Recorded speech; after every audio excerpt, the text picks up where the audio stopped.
Welcome back, Master Reen. Hey there, Sharon. I hope the sudden shower didn't catch you too unaware. Would you like me to fetch you a dry change of clothes? Nah, I'll survive. Thanks to your warning this morning, I was able to avoid the worst of the downpour. I'm amazed you were able to tell a storm was coming that far in advance, though. Chairman Arena takes a lot of business trips, so I'm used to keeping an eye on the weather. Never being caught unawares is just one of a maid's many responsibilities. I can't really picture any other maids holding themselves to such an unrealistic standard. I'll let you know when dinner is ready, so just wait in your room until then. I expect the meal will take a little longer to prepare than usual today. Oh? Okay. Well, with 2 new residents in the dormitory, I thought I might make tonight's dinner a little fancier than usual. A welcoming feast of sorts for them. Really? That sounds like a great idea. I'm looking forward to it already. Anything I can help you with for it? Oh, could you? I'm actually short a few ingredients, so I was just about to step out to buy what I need. I'd be happy to run to the market for you then. It's still coming down out there. Might as well go back out while I'm still damp, right? Don't worry about me. I don't mind. Well, if you insist, I'd be happy to take you up on your kind offer. Here's a list of everything I'd like you to buy. That should be exactly enough mirror to cover the expense. All right. I'll be back soon then. Take care out there.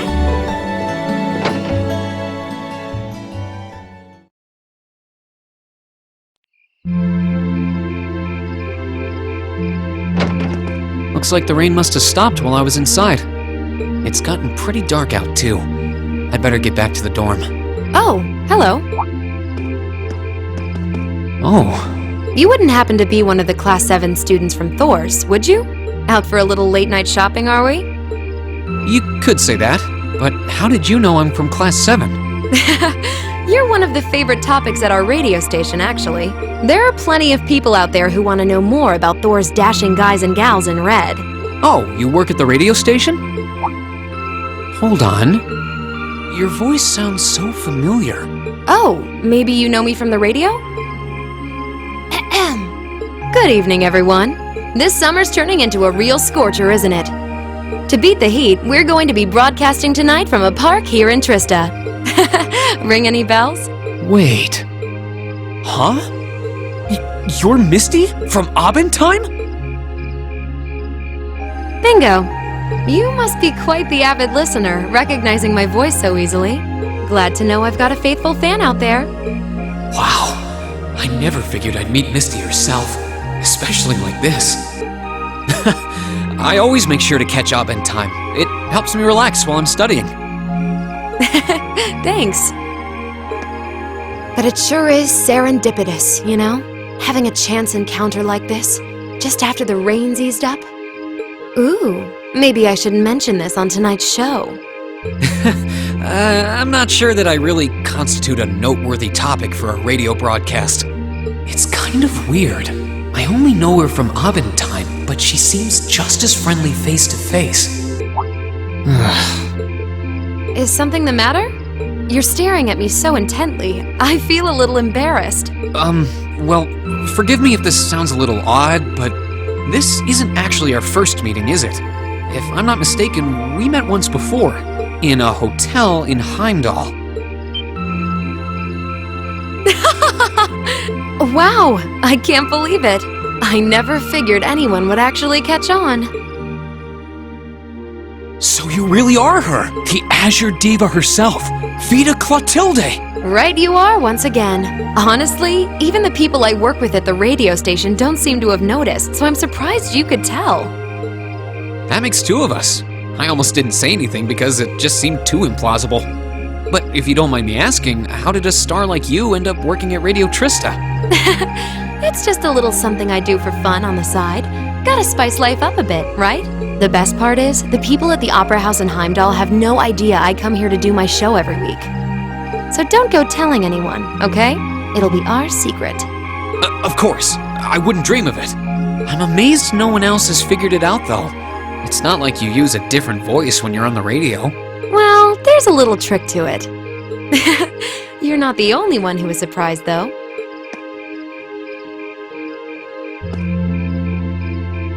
Huh? I had this feeling I'd seen you before, but I couldn't put my finger on where. But it's you, isn't it?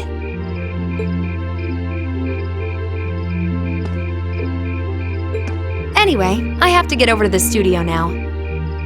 Oh, and be sure to tune in to tonight's Aubin Time. It'll be a fun one. Promise. Wouldn't miss it. And give my regards to those two, would you?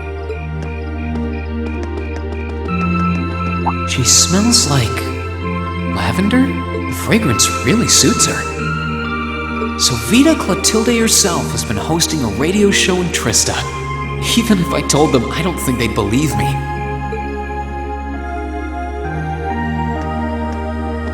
Oh, welcome back.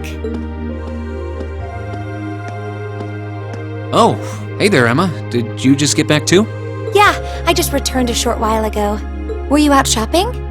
Yeah, Sharon asked me to go out and pick up a few things for dinner, though I ended up taking a bit longer than I expected. Wait, do I smell lavender on you? This is perfume, isn't it? How did it get onto you? Oh, right. I guess I must have soaked up the scent too. She did get pretty close. That's the only thing I can think of. Reen, I can only hope the reason you ended up taking longer than expected isn't because you were... Whoa! Hold on. You've got the wrong idea, Emma. I just happened to bump into someone I know while I was out. That's all. Nothing scandalous. Nothing I'd be ashamed of. I never said it was.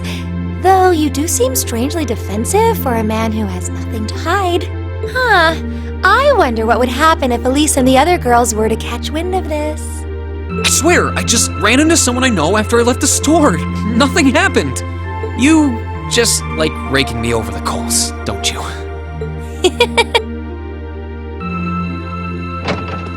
Oh, Master Reen. I see you've returned.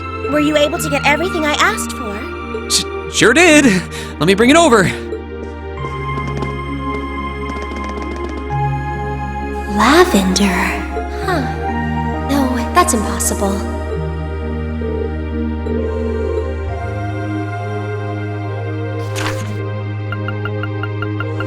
So, the West Emuria Trade Conference is just over a week away now. A building that tall is exactly what you'd expect from an economic powerhouse like Crossbelt, too. It's a big world out there.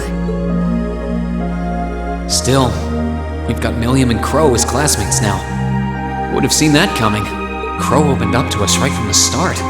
Well, I guess that's just Crow for you. And Milliam's become way more attached to us than I thought she would, too. They were both able to form combat links with us right from day one. I had my concerns about how well they'd mesh with the class, but maybe I was worried for nothing after all.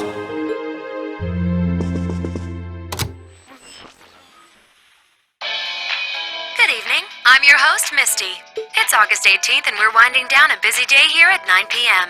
I'm here to give you all the cool you need to beat this summer heat. Hey, looks like I'm not too late to catch this week's Aubin Time. Seems like those hot summer days keep coming with no end in sight, doesn't it? But even this heat can't stop the momentum behind the West Emuria Trade Conference being held in Crossbell later this month. Prince Olivert and Chancellor Osborne will be in attendance for this watershed moment in international business. Personally, I'm more interested in the view from the top of that famous new skyscraper the talks are being held in. In some news closer to home, you all have probably noticed the summer showers we're getting here in Trista. The rain's let up for now, but it's managed to push that nasty nighttime humidity right off the charts. It's nights like these I wish I could smuggle an ice-cold beer into the studio. And the director is chilling over there, drink in hand, mocking me. But you know what? Forget that guy. Anyway, for all you students out there, your summer vacation's probably wrapping up, so I hope you made the most of it. Wait, I forgot that summer vacation at the military academy has already come and gone. Whoops. Still, it's never too late to do something bold that'll keep your memories of this summer burning bright. And what about you, Miss Misty? You're probably asking yourselves. Well, you might want to sit down for this one, because fate had a romantic rendezvous in store for yours truly just on the way to the studio today. A tryst with a young man in a park after sunset. Droplets of rain clinging to the grass. I'll treasure the memory forever. Or I would, if I hadn't just made it up on the spot. Chalk it up to a dreamer's poetic license, I guess. Still, maybe one day I'll feel the thrilling rush of a summer love. Gotta keep the fire burning. Wait, is she talking about when I ran into her earlier tonight? She's got quite the playful personality. Though somehow that doesn't come as too much of a surprise. It's kind of weird thinking that I just met her on the street a couple hours ago. Anyway, I have to get over to the studio now. Oh, and be sure to tune in to tonight's Aubin time. It'll be a fun one. Promise. Wouldn't miss it! And give my regards to those two, would... Those two? I didn't really think about it right then, but who was she talking about?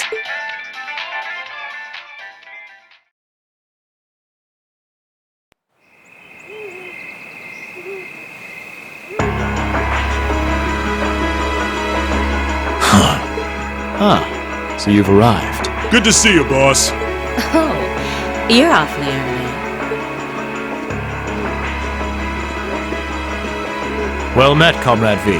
Comrade S. I see that you finished all your preparations as well. Smooth as silk.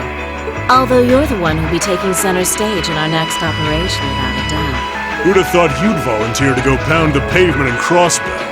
The Red Constellation are gonna be there. I still think I'm the prime choice for this one. I disagree. As I can no longer rely on the power of the flute, it makes the most sense for me to go. Especially when you consider the very real possibility that we may have to accept a necessary sacrifice for the greater good. That is the best way for us to achieve what we desire. You're serious? Ugh, you really are too morose for your own good. I could say the same of both of you. Why else would you have willingly plunged yourselves into a struggle like this to begin with? I suppose you're right. You got us there. I see you've all gathered. Comrade C. Fashionably late, but worth the wait. That makes it a full house. I appreciate your gathering, comrades. The wheels have been set in motion. There is no place for hesitation, no time for looking back. We seek only results. I couldn't agree more. No objections here either. Goes without saying. That said, I will ask you but once. Comrade G, are you certain this is the path you would walk?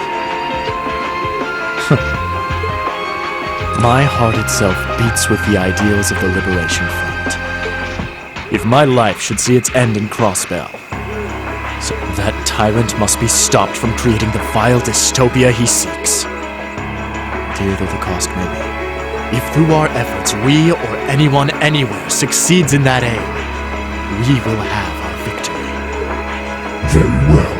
May the goddess, or perhaps powers less fair, attend you. When this is over and our victory won, let us toast our success together. In the Imperial capital. Indeed.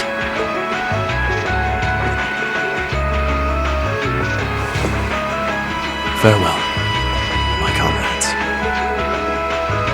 He doesn't know how to express how he feels, but I understand. Losing your place in the world for doing what's right. And throwing yourself into the eye of the storm.